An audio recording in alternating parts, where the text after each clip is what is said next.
he's kind of reinvented himself. He's quite a solid right back, and when you compare him to, Tav's defensive frailties that get shown up really badly last season, and the fact that Dujon Sterling can't play 2 games in a row, without getting himself injured, it seemed like a decent, a kind of solid signing.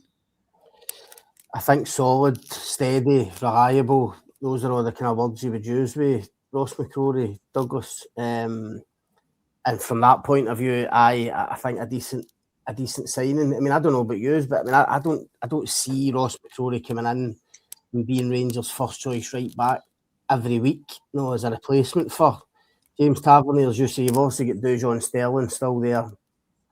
We're pretty certain that they were also trying to get Brian Reynolds in from Westerlo, Tour Roman's old teammate.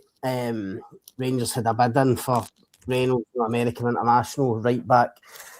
It was accepted, and then they were just kind of blown out the water by Ren. I'm not sure if he's actually signed for Ren yet, but it looks as if that's where he's going to go. So I'm not convinced Rangers are finished looking at the fullback area to strengthen in general.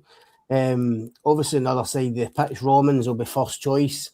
They don't really have a backup left back yet. You're probably going right down to a young kid, Ashton Scally, who's really highly rated, but he's only 16, 17. So I expect more reinforcements in that area.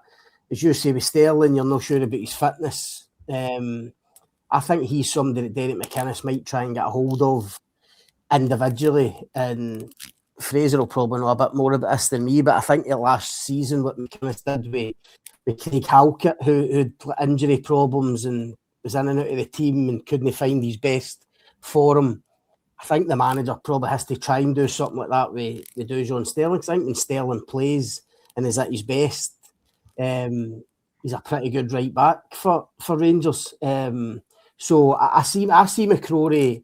I think he'll be a key player for Rangers this season because he can play in different positions. As you say, is so reliable. He's someone that McInnes really likes. He knows the club. He knows the demands, the expectations.